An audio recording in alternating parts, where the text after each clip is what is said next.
just grinds in you down. perpetuity. Yeah, All right. Well, how come people don't seem to understand that a person wouldn't want to watch themselves? Because like, when I saw that whole bullshit, it's just like, why would you want to sit there? Because I have a theory that if you're looking at the side of your head while you're talking, it's like that Native American thing where they didn't want to get a picture. It takes a piece of your soul. There's like something that you should never do that. Yeah. I mean, some people watch themselves and they benefit from it. And I've started to do that now too, where I've started to watch things that I'm in just because I realize that even when I watch it in retrospect, I don't like it. And I feel like I could have had a time when we were putting it together to fight for the part a little bit. Like protect your performance. Because usually before I'm like, okay, I did it. I absolve all responsibility. It's your movie. I'm going to go away now. I like that. That's like denial. Yeah. It's a way of coping. I think with when it doesn't work, then then it's not my responsibility. I mean, it's lots of reasons. Is that trauma inspired? Because that's how I go through life. Right. I just keep marching forward to stay. Because if I slow down, like the fog of what has happened in the past catches up to me. So I just keep going, like, all right, I don't need to look at it. I'm sure it's fine. Yeah. No matter what it is, it's going to make me cringe. So. I wish I was that way, but I'm not. I get all obsessed about a detail and go over and over again, and I'll drive myself crazy and everybody else around me crazy, asking them to explain what the thing was as opposed to just fucking watching it. But at the same time, I also came from theater where you don't get to see what it looks like extra. You're only, you're on a stage and you do it, and always at the last performance is I'm sure you feel this with stand-up. I mean, maybe not. You do it for so long, and every time you do it, it's something new, and then it just gets better and better, and you become more relaxed. There's a part where you're like, oh, I need to be over here at this part of the stage when I say that, as opposed to over there, or I was tense in this part, and now I found a way to relax. And that's what I feel about film. It's permanent. You can't go back and do it again. It's at the same time improvisational, but permanent. It's a document that lives forever. Right. Then you make it and you made a mistake, or you thought you were going to do something that wasn't operating. It is traumatic when you watch it and you're like, oh, and I can't go back and redo it. That's it. That's what it is. Now it lives forever. But in this also the other end, it's not about you and how you feel about it. It's about how an audience responds to it. So I try to absolve responsibility. But now I think that's healthy. I think so too. Suddenly it turns into this thing where people ask me about it all the time as if it's very odd. But to me, it makes sense to not watch things if you don't want to. Not wanting to see yourself retiring, like figuring a way out of this business and just being able to sit and be quiet. Right, yeah. Like stuff like that makes sense. One thing that does, as far as like with stand up, and you doing when I watched you on Burn This on Broadway, it's the same thing where it's live, okay, and there's like no do-overs. But me, I can adjust to a screw up. I can call it out. I'm breaking the fourth wall the entire time. The entire time I'm talking to the crowd. I'm not creating this world that you guys are doing. So if there's like a mistake, it's very easily handled once you're seasoned and you're relaxed. So when you were doing that play, because this was I've always wanted to ask someone that's acted on Broadway, what happens? What do you do? Like if the other actor forgets their line and you see them in a panic looking at you, or you can, like right before you're going out, you're like, what the fuck do I say? Yeah. And there's this crowd there, and go. Like, there's your cue. Like how do you like what is that night? Like that first night, no matter how many times you've rehearsed it. There has to be that thought of like, what if I forget my lines? Yeah, not so much. No, when I first did a play on Broadway, that was that terror that I was not going to memorize, know my lines. But now I don't feel that way. I feel like I know my lines and all. But that happens all the time. Well, let's talk about the terror. So okay. What was that like? Did it happen? Did it where I lost my lines? Yeah. No. So I remember the first play I ever did was a play called Mrs. Warren's Profession. It's a Robert Shaw play. And I was sitting backstage, and it was with Cherry Jones and Sally Hawkins.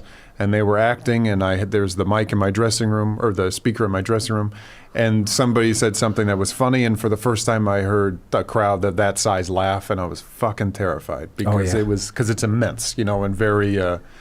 deep, and I blacked out. Or I don't know if I really blacked out, but I was terrified. And then I had to go out, and I stumbled through it, and that was it. It was not a good show. Have you ever gotten mad at yourself for choosing this profession? All the time. In those moments, because I do that all the time. Yeah, it's all self-induced. No one asked me, and no one is asking for it.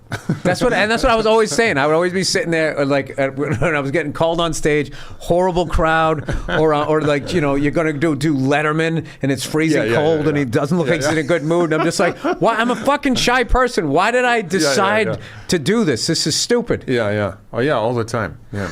But then when it's over, then you're like, you feel amazing. For like 20 minutes. Then that's it.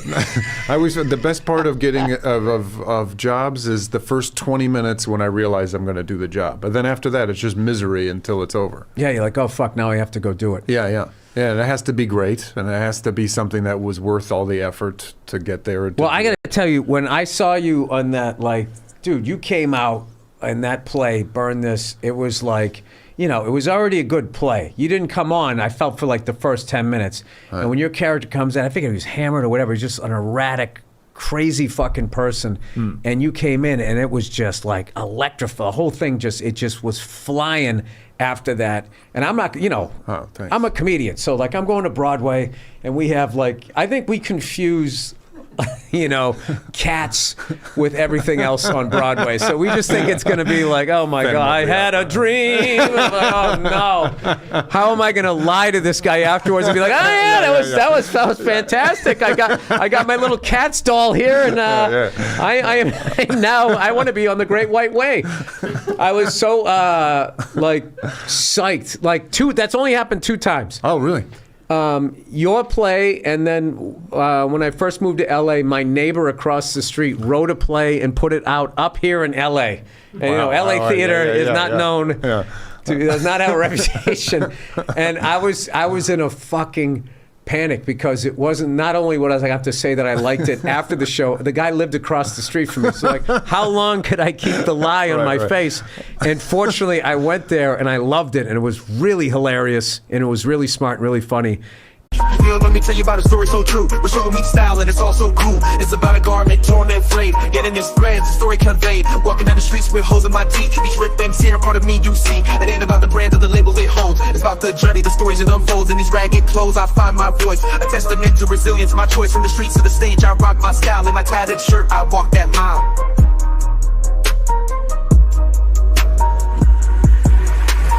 Ripped and torn, but still I stand in my ragged attire. I command, it's not just fabric, it's a statement I preach. In my threadbare garment, I find my reach.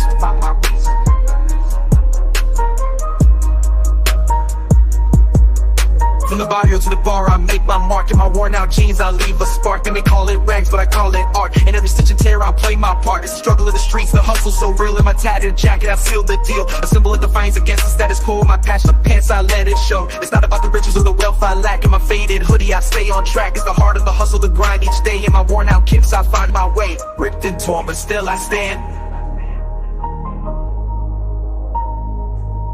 In my ragged attire, I command. It's not just fabric, it's a statement I preach. In my threadbare garment, I find my reach. So here's to the ones with the clothes that tear. In our patched up attire we have, so let the world see our garments worn. For in our rags, our stories are born. In the language of the streets we speak. In our torn up clothes we find our peak. And I was like gushing afterwards, and like most of it was my relief. right. That, oh my God, thank God, I not only did I like it, I actually loved it. And so I've gone to, that kind of opened me up, because up until then, I'd only seen like, I'd just seen like off Broadway plays.